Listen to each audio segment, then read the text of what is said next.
Nggak tenang itu kan perkaranya bisa karena berbuat maksiat. Ya orang berbuat maksiat, berbuat salah itu pasti nggak tenang.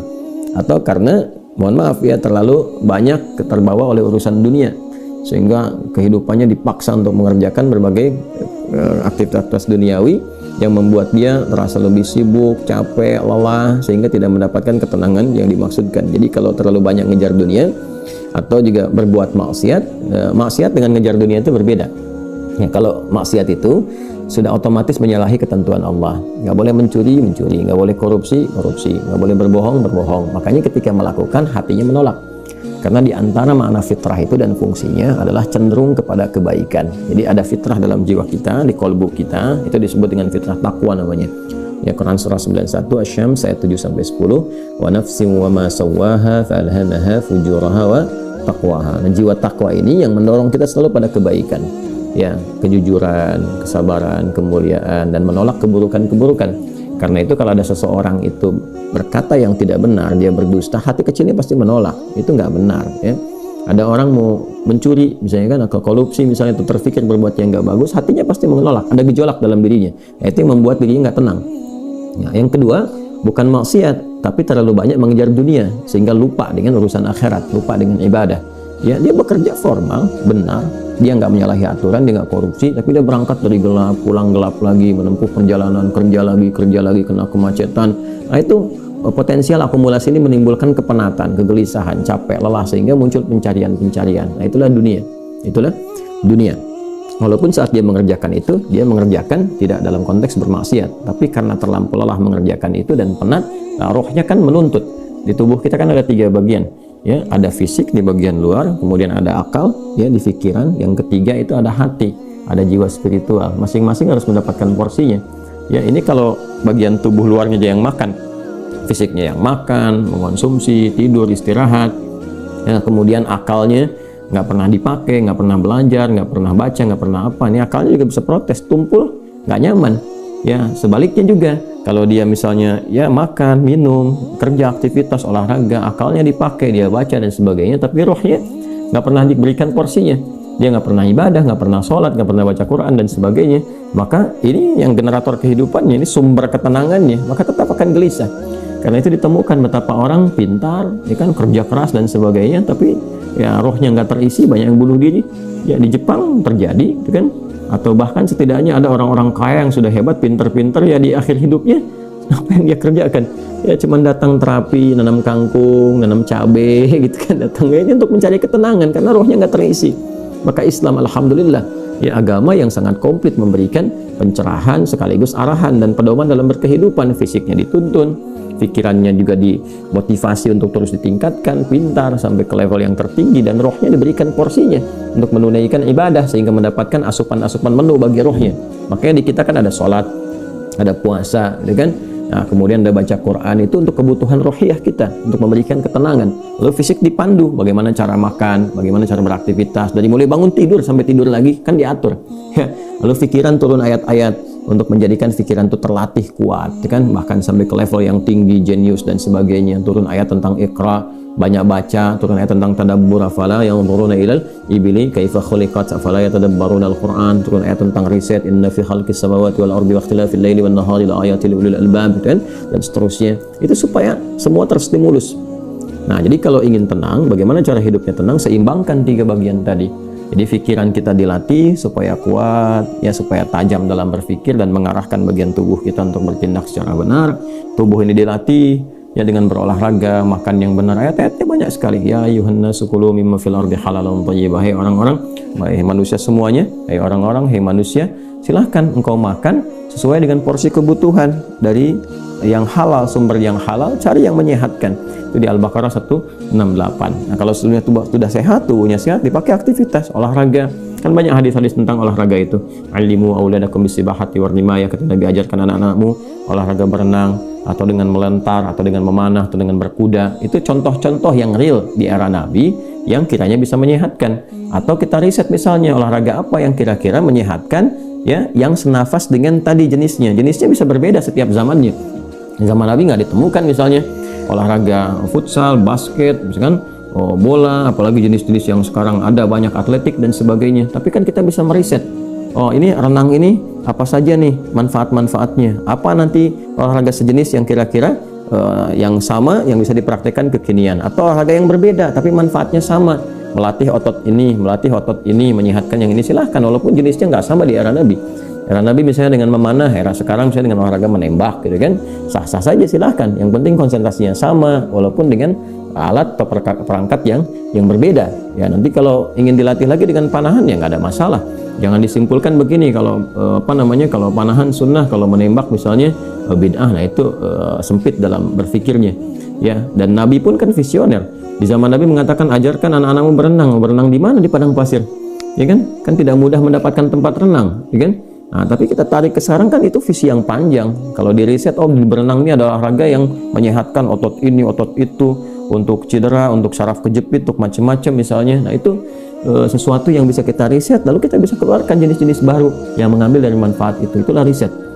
Itulah riset. Nah, terkait dengan ketenangan ini, apa amalan pokoknya? Karena ketenangan bagian dari pikiran yang disupport oleh keadaan jiwa. Nah, intinya di kolbu, ketenangan itu intinya di kolbu. Jadi kalau kolbunya nggak tenang, hatinya nggak nyaman, hatinya nggak tenang, itu kebawa ke pikiran. Makanya orang-orang kena penyakit hati, sekalipun dia sehat tubuhnya, ya jenius otaknya, tapi kena penyakit hati. Dia kena penyakit iri. Ya, iri kan iri hati. Saya belum pernah dengar iri akal, iri pikiran, ya, atau iri mata, ya, iri kaki, iri tangan, nggak ada. Yang ada iri hati. Ya, dengki misalnya, ria, itu penyakit hati semua. Makanya orang dengki, orang hasad itu pasti hidupnya nggak tenang. Ya, orang berilmu tapi dia kena penyakit hati, iri kepada orang berilmu yang lain, itu nggak tenang hidupnya, ya kan? Orang kaya tapi dia pendengki, kaya terhadap dirinya sendiri, ya, dan dia dengki dengan kekayaan orang lain, itu nggak akan tenang. Dia terus pikirin bagaimana melampaui orang itu, bagaimana supaya dia celaka dan sebagainya. Itu yang sangat berbahaya. Maka untuk menenangkan diri itu, amalan-amalannya tidak ada yang lain kecuali meningkatkan ibadah, meningkatkan amal soleh, meningkatkan ketaatan. Semua jenis amal soleh itu di Quran disebut dengan zikir. Dengan apa? Zikir. Salat misalnya namanya zikir di Quran, disebutkan dengan zikir. Quran surah ke-20 Taha di ayat ke-14, innani anallahu la ilaha illa ana fa'budni wa aqimis salata li dzikri. Sayalah Allah, kata Allah, tidak ada Tuhan yang layak dipertuhankan dan disembah kecuali saya. Ya, kemudian kata Allah, fa'budni, maka setelah engkau bertuhan kepada saya, kata Allah, sembahlah saya. Nah, ini kalimat yang paling jelas sekali, nggak ada ambigu, terang, menyebabkan kita memahami bahwa ini kebenaran risalah Islam dari aspek ketuhanan. Ya, silakan Anda komparasikan. Ya, saya sejauh ini saya mengkomparasikan, melihat, membandingkan, saya tidak menemukan kecuali di Islam yang di dalam kitab suci mengatakan langsung Tuhannya langsung, ya, yang berkata saya Allah, kata Allah itu kan, ya, tidak ada Tuhan selain saya. Itu tegas sekali, ya, menyebutkan saya Allah, nggak ada Tuhan selain saya, sembah saya. Dan biasanya kalau ada kalimat atau informasi yang pede jelas disampaikan, itu menunjukkan kekuatan dan kebenaran. Karena Allah dengan sendirinya, dia kan meyakinkan, ya, kita semua dengan menegaskan sifatnya tegas. Dan karena memang ketuhanan itu hanya dimiliki oleh Tuhan yang benar. Nah, karena Tuhan yang benar itu mengatakan sayalah Tuhan, dengan pede mengatakan sayalah Allah, ya nggak ada Tuhan selain saya. Nggak mungkin ada klaim demikian kecuali dari yang memang benar, yang memang pede mengatakan itu, ya, karena benar, karena hak di situ. Ya, dan kemudian fa'bud, disembahlah saya. Ya, sembahlah saya. Dan kemudian dijelaskan menyembahnya bagaimana. Itulah indahnya dalam Islam. Tauhidnya diatur, ya, tentang Tuhannya. Dan kalau Anda misalnya gini, saya logikakan sederhana, ya. Orang-orang kan kalau nggak pakar, nggak punya kemampuan atau nggak sesuai dengan kualifikasi, nggak mungkin mengatakan itu kan. Ya, ada orang mengatakan misalnya saya adalah pesilat, mana yang mau bertarung misalnya kan, atau beruji tanding dengan saya. Kalau dia bukan pesilat, nggak mungkin dia bisa mengatakan itu. Ternyata dia bukan pesilat misalnya kan, dia cuma pesilat lidah gitu kan, bukan pesilat tangguh, dan nggak mungkin dia mengatakan, pede mengatakan demikian. Ya, saya lah ahli kungfu misalnya kan, silahkan, ada yang ingin tanding mengetes di kungfu. Kalau dia bukan ahli kungfu, nggak mungkin mengatakan demikian. Nah, ini Allah mengatakan dengan jelas, sayalah Allah, nggak ada Tuhan selain saya, sembah saya. Nah, bisa nggak ditemukan misalnya dimanapun tuh, termasuk di kitab-kitab yang disucikan, temukan ada nggak Tuhan yang mengatakan sayalah Tuhan, ya kan, disebut namanya, sembah saya, kalimat itu temukan, ya, di Quran jelas. Kemudian fa'budni, sembah saya, wa aqimis shalah, dan tunaikan salat. Cara menyembah saya itu dengan menunaikan salat, dan diatur. Ini indahnya dalam Islam tuh. Kemudian ditegaskan saya Allah, saya Tuhan. Kemudian nggak ada Tuhan selain saya, kata Allah. Kemudian sembah saya. Cara menyembahnya pun diatur, namanya salat. Cara mengerjakannya begini. Ya, lalu diutuslah Nabi Muhammad SAW untuk mengajarkan dari awal sampai akhir, dari gerakan sampai bacaan, dari mulai hukumnya diajarkan, ya, dari cara menghadap ke arah mana, kemudian bagaimana caranya, ya, dari mulai berwudunya bahkan sampai dengan selesainya. Ya, ini menunjukkan bahwa risalah agama ini benar. Nggak mungkin kan diada-adakan demikian. Gimana cara bisa merekayasa seperti itu terjadi? Nggak mungkin. Ya, ini dari awal sampai akhir dan nggak ada kreativitas di situ. Nggak ada kreativitas dan semua sama. Ya, orang Arab demikian, yang bukan Arab demikian. Ya, jadi nggak ada ceritanya misalnya di Arab pakai bahasa Arab, di Indonesia pakai bahasa Indonesia. Ya, di Indonesia, di Sumatera pakai bahasa Sumatera misalnya, di Jawa pakai bahasa Jawa. Tidak. Ya, Quran mau dimanapun pakai bahasa Arab, sholat dengan cara yang sama, menghadap tempat yang sama. Tapi terkait dengan pertanyaan ini, teruskan ayatnya, wa aqimis sholata lidzikri, tunaikan sholat kepadaku dengan sebagai zikir. Jadi sholat itu disebut dengan zikir, berdoa juga zikir. Ya, doa juga zikir. Quran surah ke-7 ayat 205, wadhkur rabbaka fi nafsika tadarruan wa khifatan wa dunal jahri minal qaul, dan berzikirlah, berdoalah maksudnya. Zikir ini doa. Ya, berdoalah, mohon dengan sepenuh jiwamu, dengan ketenangan, gitu kan, mintakan kepada Allah dengan penuh ketenangan. Dan mohon dengan kekhusyuan, mohon dengan penuh harap supaya dikabulkan. Nah, silakan cek, bukankah saat berdoa itu ada ketenangan? Anda punya masalah, alih-alih Anda curhat di media sosial, gitu kan? Nah, kemudian Anda arahkan untuk berdoa dengan cara yang benar. Anda ke kiblat, wudu, minta dengan khusyuk. Bukankah saat berdoa tenang? Ya kan? Bukankah saat sholat itu Anda lebih tenang? Ya kan? Bukankah saat Anda baca Quran lebih tenang? Nah, baca Quran itu disebut dengan zikir, karena Qurannya disebut zikir. Quran surah ke-15 ayat 9, inna nahnu nazzalna dzikra wa inna lahu lahafidhun, kami telah turunkan Al-Quran sebagai zikir. Nah, Anda itu kalau baca Quran kan lebih tenang. Apalagi kadang terjadi begini, sedang punya masalah, terus kita buka mushaf random, acak tuh dibuka begini, tiba-tiba ayatnya sesuai dengan masalah kita gitu. Nah, baru baca aja udah tenang keadaan jiwanya. Ya, udah menyebut nama Allah, baru bismillahirrahmanirrahim, sudah tenang. Ya, Quran surah ke-8 ayat kedua, innamal mu'minuna alladzina idza dzukirallahu wajilat qulubuhum wa idza tuliyat 'alaihim ayatuhu zadatuhum imanan wa 'ala rabbihim yatawakkalun. Ciri orang beriman itu kalau disebutkan nama Allah ada getaran konfirmasi di jiwanya, dan kalau dibacakan kepada ayat-ayat Allah bertambah keimanan. Iman itu kan sumber ketenangan. Ya, makanya iman itu berasal dari kata al-aman, ulaika lahumul amnu, kan? Ya, alladzina amanu wa lam yalbisu imanahum bidzulmin, ya ulaika lahumul amnu, orang-orang yang beriman itu kata Al-Qur'an, dan kalau imannya benar maka akan mendapatkan ketenangan dalam jiwanya. Nah, ini kalau dibacakan Quran ada ketenangan dalam diri kita. Kita dengar orang lain baca Quran aja udah tenang, apalagi kita baca sendiri, ya kan? Apalagi misalnya zikir, ya, zikir pas salat kita berzikir kan, amalannya disebut zikir, itu membuat kita tenang. Subhanallah, alhamdulillah, Allahumma antas salam, istighfar. Quran surah ke-4 An-Nisa ayat 103, فَإِذَا قَضَيْتُمُ الصَّلَاةَ فَاذْكُرُوا اللَّهَ قِيَامًا وَقُعُودًا وَعَلَى جُنُوبِكُمْ. Kalau Anda telah tuntas mengerjakan salat maka berzikirlah. Ya, subhanallah, alhamdulillah, Allahu akbar, Allahumma antas salam, ya, dari astagfirullah dulu awalnya, kan? Nah, itu membuat diri kita lebih tenang, lebih nyaman.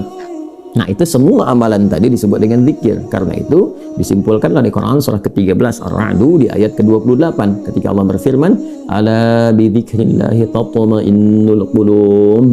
Yakinkan pada dirimu. Ala itu harfu taukid, bukan hanya ikhbar. Huruf untuk menginformasikan sekaligus menguatkan informasi yang disampaikan. Saya tegaskannya, kata Allah, yakinkan pada dirimu dengan meningkatkan zikir kepada Allah, maka akan cenderung berdampak tenang kepada jiwa. Nah, jadi kalau Anda ingin tenang, saya ingin tenang, kita ingin tenang, gampangnya tingkatkan zikir.